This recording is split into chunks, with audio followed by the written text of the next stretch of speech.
Are you a wizard who's bored of stuff like this? Or are you a wizard who wants to see this?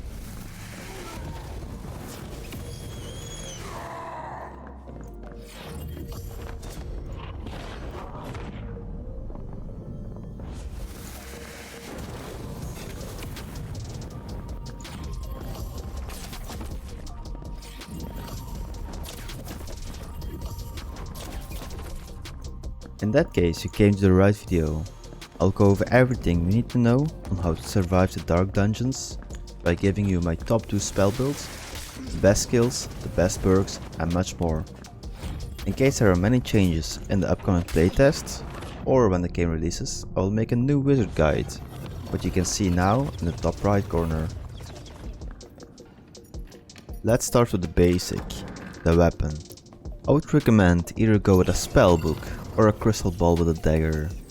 If you use a crystal sword or a wizard staff and you want to cast a spell, your weapon might actually hit the ceiling or a wall and therefore your spell won't cast.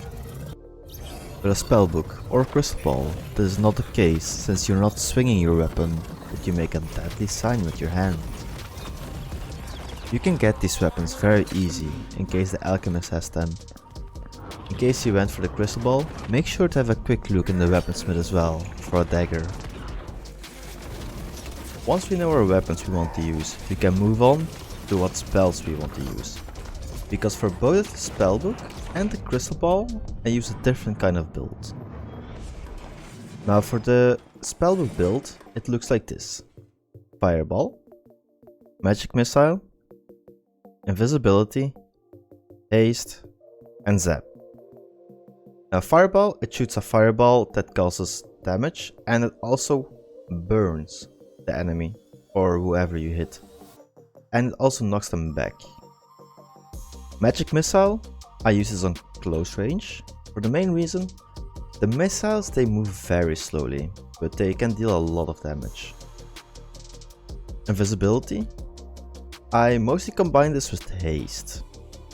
Now haste, it increases the target action and movement speed for 8 seconds by 14%. And invisibility increases your movement speed by 10% for 3 seconds.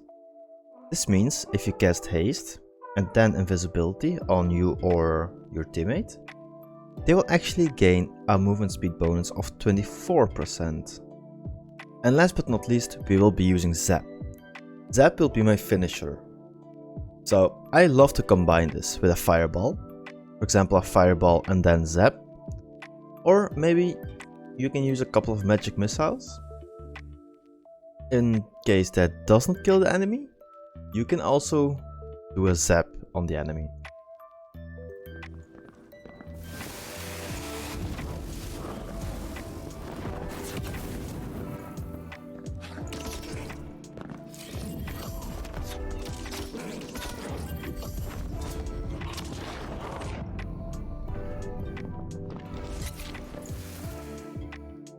Now for my crystal ball with dagger build, you can see it looks a little bit different.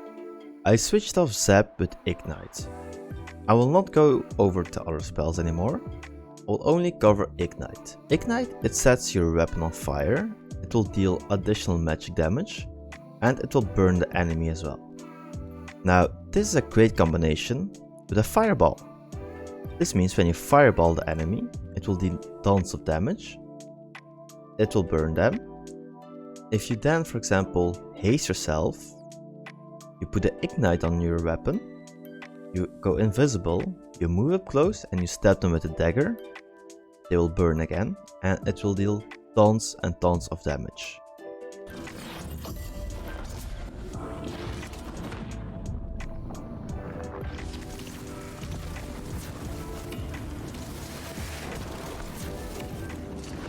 Now that we know our weapon and what spells to use, what stats do we go for?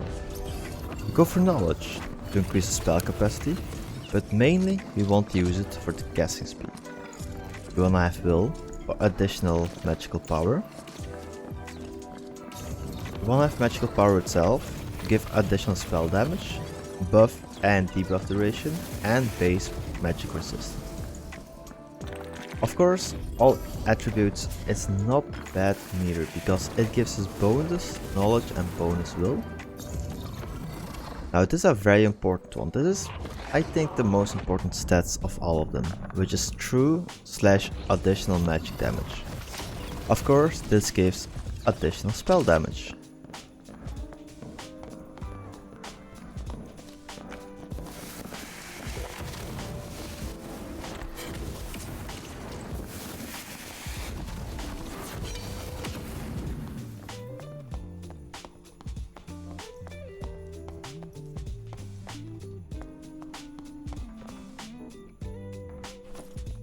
For skills, I would suggest Meditate and Spell Memory 1 or 2. This means you can recover spells. In case you change out Meditate for anything else, you will need to recover spells through a campfire. And Spell Memory speaks for itself. With this, you can cast spells. Last but not least, let's move over to the perks. I will give them to you in order of on what level you need to use what perk. For level 1, I would go with Quick Chant. This will increase your spell casting speed by 10%. Once you reach level 5, you will unlock the second slot. I would suggest going with Fire Mastery.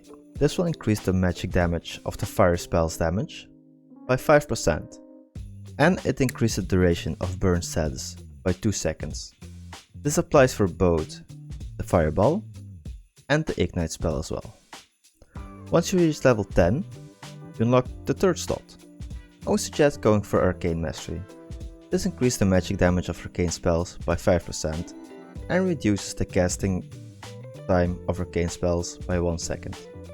This applies for the Arcane Missile. And last but not least, at level 15, we unlock our fourth slot, and I would go with Sage. This will increase the knowledge by 10%.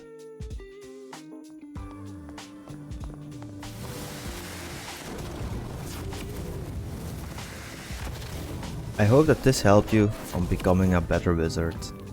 Thanks for watching. I hope you enjoyed the video and I hope I could help you out. Leave a like and a comment, it helps me out a lot. Make sure to subscribe because I'm live streaming right now, and come say hello.